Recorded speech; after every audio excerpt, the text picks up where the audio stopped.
Bonjour les quatrièmes. Ce qui va suivre va te permettre de répondre au QCM sur Toutatis. Tu peux regarder cette vidéo autant de fois que tu le souhaites, comme tu peux lire le document qui se trouvera sur Toutatis, autant de fois que tu le souhaites. Cela te donnera des informations sur l'autoportrait et son histoire. C'est parti. Donc toi, en classe, tu as réalisé un autoportrait symbolique. Tu t'es donc interrogé sur toi, tes goûts, ta personnalité.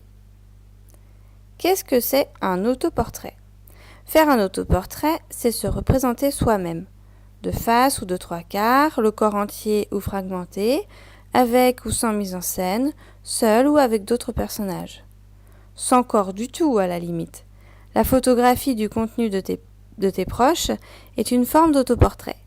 Et tu peux également arranger ta chambre de telle façon qu'elle en dira beaucoup plus sur toi que la plus ressemblante des photographies. Un autoportrait réussi ne montre pas que l'apparence, mais aussi les sentiments, la personnalité, l'âme du sujet. Pourquoi faire son autoportrait ? L'autoportrait, c'est « voici comment je suis vue à un moment donné ». Et c'est aussi en même temps « voici comment j'ai voulu que l'on me voie ». C'est un jeu entre le désir d'authenticité, c'est-à-dire d'être vrai, et la façade sociale que l'artiste souhaite généralement préserver. Mais l'artiste qui se représente affirme aussi « je suis cette œuvre ». Et celui qui a été capable de la créer, qui a le savoir-faire nécessaire pour cela. Nombreux d'ailleurs sont les autoportraits où l'artiste pose en artiste, cet outil à la main. Suivant l'époque et les raisons de l'autoportrait, les raisons de l'autoportrait peuvent être différentes. Donc on va voir ces différentes époques. Donc, pendant l'Antiquité, se représenter était un acte d'orgueil qui risquait d'attirer sur soi la foudre des dieux. Mais en Grèce, Apelle, le prince préféré d'Alexandre le Grand, fait son autoportrait. Et certains artistes se représentent discrètement sur les vases en guise de signature. Donc je vous ai mis la reproduction d'une peinture du peintre Apelle, qui se représente ici en train de peindre Campasque.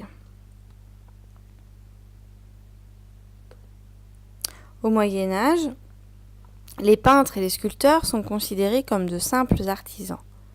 Mais à la fin du Moyen-Âge, leur statut change. Ils sont peu à peu considérés comme de véritables créateurs qui ne travaillent pas seulement avec leurs mains, mais aussi avec leur tête. Et ils commencent à signer leurs œuvres. Fin du XIVe siècle, apparaît le miroir en verre fabriqué par les Vénitiens vers 1380. Il remplace le miroir de métal poli, plus flou, et permet aux artistes de se représenter de façon détaillée. Ces autoportraits se caractérisent souvent par l'inversion du modèle. Un artiste droitier devient gaucher.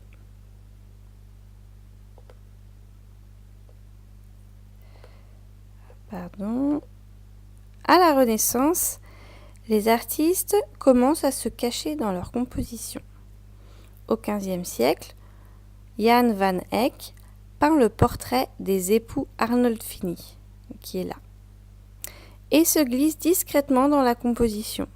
Au fond de la pièce, ici, il peint un miroir bombé dans lequel on distingue son reflet. Donc on voit les époux de dos et le peintre en train de peindre. Il fait discrètement son autoportrait.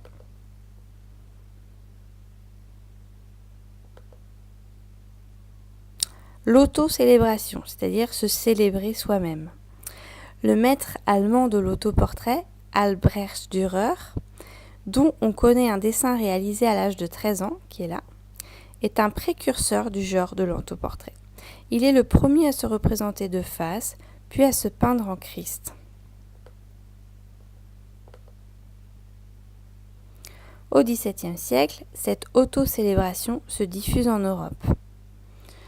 Dans la peinture Les Ménines de Velázquez, L'artiste se représente assis face à son chevalet, donc ici, alors que le roi et la reine qu'il est en train de peindre ne figurent que dans le miroir qui est au fond du tableau, donc ici.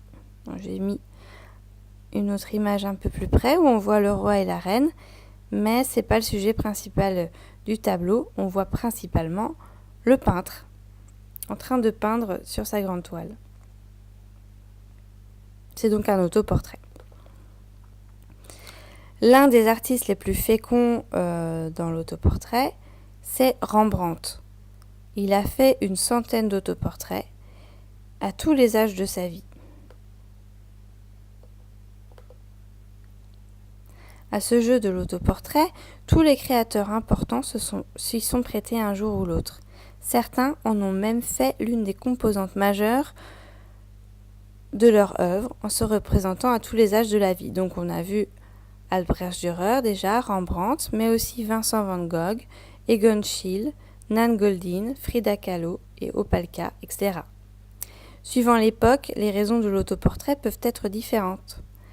Par exemple, l'artiste de la Renaissance, comme on l'a vu, va affirmer son nouveau statut de, bien sûr je mets des guillemets parce que c'est pas trop un terme de la Renaissance, mais son nouveau statut de star internationale. L'artiste moderne sera plus porté vers l'introspection psychologique, c'est-à-dire qu'il est à la recherche de lui-même. L'artiste contemporain rusera avec toutes les ambiguïtés du genre de l'autoportrait. Alors ici, j'ai mis plusieurs de ces exemples d'autoportrait, donc qui reprend, comme j'ai expliqué tout à l'heure, cette introspection psychologique. Frida Kahlo, qui se représente plusieurs fois, elle a fait beaucoup d'autoportraits qui montrent son désarroi, on va dire.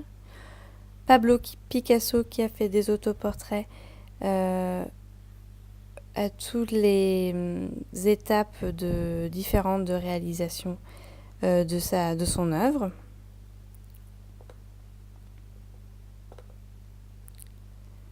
Dans tous les cas, l'autoportrait ne se réduit pas à un monologue entre l'artiste et lui-même. C'est un dialogue avec le spectateur et l'histoire de l'art en toile de fond. Voilà pour la vidéo et le document sur l'autoportrait. Maintenant, à toi de jouer sur Toutatiste. Merci d'avoir écouté cette vidéo. Au revoir, à bientôt.